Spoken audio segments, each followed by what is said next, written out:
It's 4:30 on a Friday afternoon. You are done for the week. Numbers hit where they need to. You are already tasting the weekend. Then you hear the footsteps. Your manager walks in, does that little half smile, and drops a thick folder on your desk. Since you're caught up, I need you to take a look at this. Bill is behind again. And right there, you learn the rule nobody tells you in orientation. Being great at your job does not automatically get you ahead. A lot of times, it makes you the easiest target for more work. Not because you did something wrong, because you proved you can carry it. Why does this keep happening? I have sat on both sides of this equation. I have been in the work boots, and I have been in the office looking at the spreadsheet. Most managers, even decent ones, run on the path of least resistance. If there is a fire, they have two choices. They can give it to the person who does the bare minimum, the floater. But that comes with a cost. You have to chase them, check behind them, fix it later, sometimes redo it yourself, or they can give it to you. The one who always comes through, the one who does it right without being asked twice. So the work flows toward the person who creates the least friction. That is not personal. It is a system doing what systems do. And if you are the most reliable person in the room, you become the load-bearing wall. The problem is, walls do not get thanked. Walls get leaned on. More weight, more urgency, more favors, more quick questions. And if you crack, they do not say, "We asked too much." They say, "You seem different lately." This is also why burnout is so common. The World Health Organization describes burnout as a result of chronic workplace stress that has not been successfully managed. Exhaustion, cynicism, and reduced professional efficacy. That is not weakness. That is exposure over time. The standard trap. Now, look around your workplace. Warehouse, retail, restaurant, office. It does not matter. In the warehouse, you hit rate, so you also get sent to fix the messy aisle, handle returns, and train the new guy. In retail, you are fast and calm, so you get scheduled with the slowest cashier and told to keep the line moving. In a restaurant, you are steady on the line, so every call out turns into your double because you can handle it. In an office, you finish your own stack, so you inherit someone else's stack because you are reliable. Meanwhile, the floater keeps doing the same amount every day. Not great, not awful, just steady. And here is the trap. When you run at 120%, people start thinking that is your normal. So the day you work at 100%, which is still strong, it looks like you fell off. That's how good workers get labeled as slipping. There is even research around extra role behavior, also called organizational citizenship behavior, that shows it can create a paradox. Doing more than your formal job can help the organization, but it can also come with hidden costs and unintended consequences for the person doing it. So if you have ever felt like you got punished for being dependable, you're not crazy and you're not alone. That is the math of the building.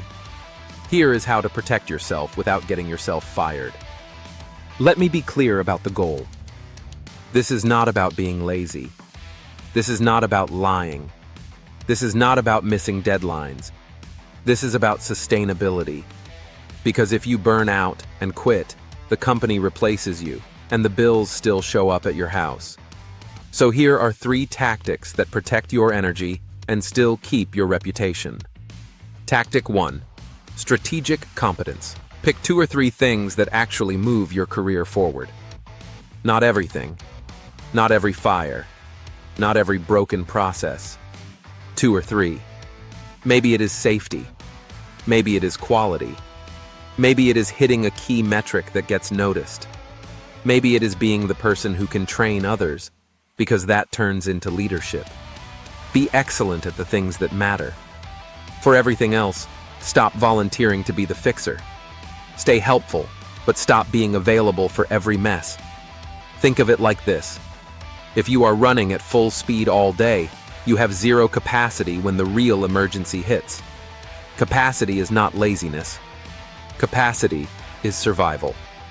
Tactic 2. Build margin, not mischief. This is where a lot of people get it wrong. They either sprint constantly or they start playing games. Do neither. If a task takes you 2 hours and the realistic expectation is longer, do not treat the extra time like free time. Use it like a professional. Double-check your work. Document what you did. Update your tracker. Clean up your station. Prep the next job. Knock out training. Help a teammate in a way that does not become a permanent second job. Then deliver with calm. Because frantic speed trains people to expect frantic speed. Calm delivery trains people to respect the time it takes to do it right. And if your workplace is safety critical like medical, driving, heavy equipment, anything where timing is tied to safety, you do not play with the clock at all. You build margin through planning and communication, not delay. Tactic 3. Make them choose the trade-off. This one is the money line. When the extra work shows up, do not just say, "Sure, I will get it done." Say this, "Sure, I can take this on. Which of my current high-priority tasks should I move back to make room for it?" That sentence forces reality into the room, because your time is not infinite. And when they try to dodge it with "just get it done," you always do. You stay calm and repeat the principle. I will get it done, but not by blowing up the schedule. If this becomes the new priority, you pick what slides. Now it is not you being difficult. It is you asking for direction. That is how you set a boundary without picking a fight. One quick warning label. If you are brand new, on probation, or you have a boss who punishes any pushback, be smart. Start small. Use these tools gently. Build credibility. Then start protecting your time. The goal is not to become a target. The goal is to stop being the automatic dumping ground. Stephen Covey said, "Most of us spend too much time on what is urgent and not enough time on what is important." A lot of workplaces will try to make other people's chaos your urgency. They will try to hand you Bill's problems and then call you a team player when you accept it. You can still be a team player without becoming the team's pack mule. Your job is what you do. It is not who you are. So here is a simple 1-week challenge. One time this week, use the trade-off sentence. "Sure, I can take this on. Which priority should I move back?" Then watch what happens. Some managers will actually respect you more because you think like a leader. And if you get pushback, you learned something important about that environment, and you learned it without lighting your life on fire. Go home. Shut the laptop. Silence the notifications when you can. Save your best energy for the life you are building outside the clock. I'm Francis Irving. Stand tall.